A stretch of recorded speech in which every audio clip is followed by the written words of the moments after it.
Hey guys, how's it going? What's up? Review time here. 3 3/4 out of 5. Let's get it over with right away. Then I get to explain everything and you'll know why. It's not perfect. That's number one, because nothing ever is. Range issues right out of the box. And now cured. The antenna mod. All I did was take a little piece of new bright antenna tubing and about 2 inches worth, stuck it over the top, made sure the wire came up fine, and this way there's also no wire sticking out of this black cap either. It's all hidden inside, and that maximized out the range, which is actually really good. Now I don't know what the complete max is. I know that I'm almost twice the distance now from the running footage. If you check that out on my channel today, I did a Merv bash with it. But I'm getting at least twice the distance now, which is more than enough for this little tiny thing, because it gets really tiny at that distance. And I'm sure it can go further, but I had a car coming down the hill, so I had to kind of turn around and get my butt back. But I'll do further and further range testing on it, but as far as I'm concerned, that problem is now, it's over. It's not even an issue anymore. I've also run 2 battery packs at once in it today using the parallel connector, which means your voltage stays the same, your milliamps double. So more playtime, a little bit of extra punch technically, okay, because you get a certain amount of discharge rate per battery even on NIM packs, and works well. I haven't tried a lipo in it yet. I don't have a 2-cell lipo for it, but eventually I'm going to probably pick up some 2-cell lipos for it. I think I'm going to leave it brushed though, in all, at least until I get metal bulkheads. And then after that I'll probably go brushless at that point. I have no idea. Maybe I'll just buy a brushless version, because it never hurts to have one of each, Really liking how well it hooks up on the gravel and the sand. On the road it hooks up quite nicely too, and it does take the turns good. It doesn't tip over too often, you just got to watch the throttle, when you're taking a turn. Oh, excuse me, I yawned there. Sorry about that. I got the wheelie bar on this thing, and it can't wheelie anyhow. There's not enough torque in this thing to wheelie. At least I haven't done it yet, because I'm not going to do the whole go in reverse and then slam it into forward deal to pull a wheelie, because that's really hard on the diffs. Never mind the drive line. So I'm not out to destroy my truck yet, okay? Give me some time, then I'll wreck it for you. Steering servo, the single one, is quite adequate actually for this thing.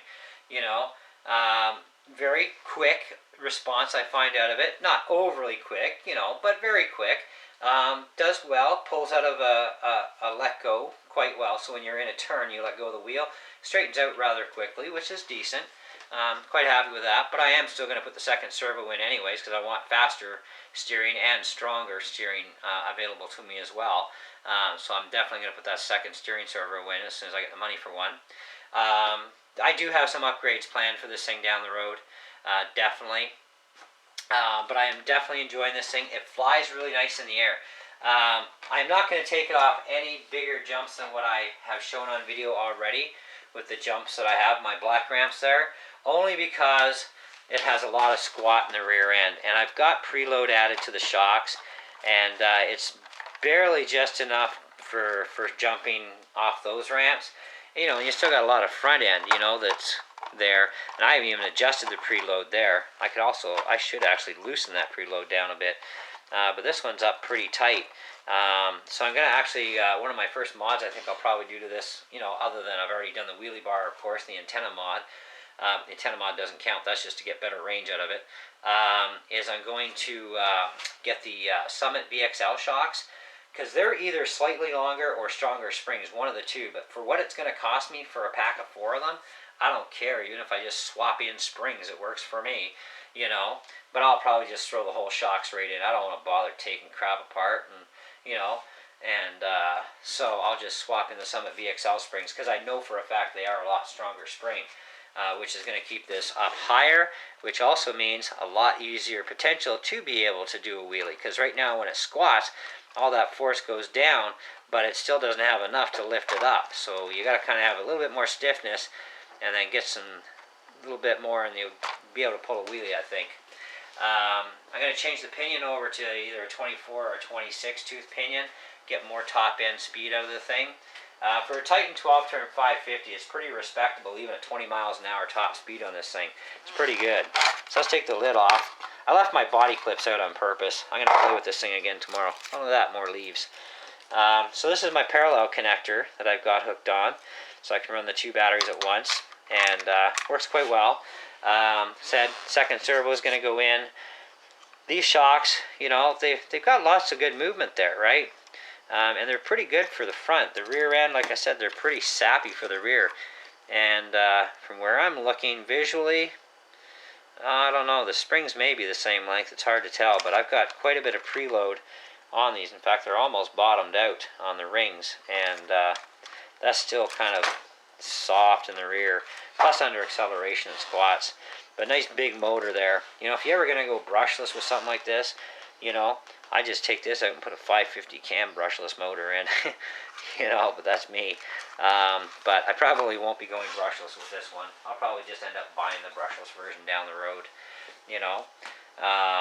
But yeah, so far so good. No diff damage yet with all the jumping I've done and other stuff I've done, which should have broken a diff by now. It hasn't, so that's thumbs up. Definitely got my vote of confidence going so far, so that's really awesome. I don't know what else to tell you guys. It's a great little machine overall. You know, it just has a few quirks. You know, like I had to fix the range issue, which is something I shouldn't have had to do. Also, when you think 2.4 gigahertz, these antenna wires shouldn't be this friggin' long anymore. This is just ridiculous, you know, that it should be that long. You don't need it that long. You know, even my big Summit, I've got maybe, I don't know, 3 inches of wire. You know, it's squat in comparison to that, and yet I can go at like, I've been out about 1,000 feet or more easy with my big Summit and still turned around. This thing, I mean, you know, but now that this is fixed, I got a lot more range out of the machine. And I'm going to finally find out what the complete total range of it is, and then I'll do a range test where I can actually do one in town to see without any traffic interfering. We'll see exactly how much range we're getting, but I've almost pretty much doubled what I had the other day. So, you know, and even at that range away, that thing's too damn small. So, I mean, I'd rather have it in closer to me at that point. But, like I said, lots of plans for it now. It's earned my respect. It's definitely earning its keep, you know, for being even a brush system. It's great. You know, like I said, no harm to the diffs yet, and by now I should have. You know, because I beat this thing up off camera. I don't shoot every time I take an RC out. Like, that's just crazy. Yeah. Now, as far as beginners go, well, it's a good beginner's machine, even for a little kid, but you'd have to actually make sure you reprogram the ESC for 50-50 for a little kid to make it a little bit more safer for them, right? Because this thing, you know, it's not very big. It doesn't weigh very much, but you get that velocity and, you know, weight going, and you get hit by it, it's going to hurt a little kid. So dial down the juice to 50-50, and, you know, your kid's fine. You know, if they whack themselves somehow, or another kid. Top speed of this thing, it's rated for about 20 miles an hour, which I'd believe it. You know, just taking a visual of full throttle with it, I'd say she's clipping about 20 miles an hour, pretty close to that anyways, between 18 and 20. And but I'm going to squeeze a little bit more speed. Okay, it's going to dial down my torque a bit, you know, with a larger pinion, but it's going to give me, you know, more speed. So even if I get another, you know, couple of miles an hour out of it, I'm happy with that, you know. And I'll get used to this. I'll learn this machine. I'll mod it, you know, type of thing. And eventually, you know, if I want even more speed, well, then I'll buy the VXL version and give it a go, you know.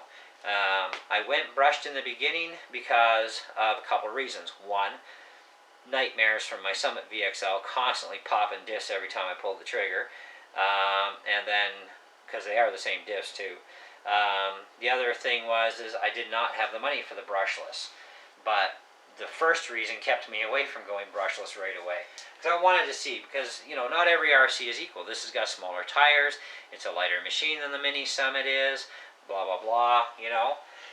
And being brushed, I already knew it wouldn't have the kind of responsiveness and torque right off the get-go that a brushless system does. So it's kind of getting a feel for it, and, you know, And I had never considered a little Revo before, you know, because it's like, oh, I've had little RCs like this before, and you know, I actually still have some little RCs, but you know, the thing is when you're talking a purchase, you know, I was a little leery, so I figured, you know, at least, you know, $220 isn't that bad of an investment, and that's all it costed me because I had $30 worth of coupons. Because normally this is $250.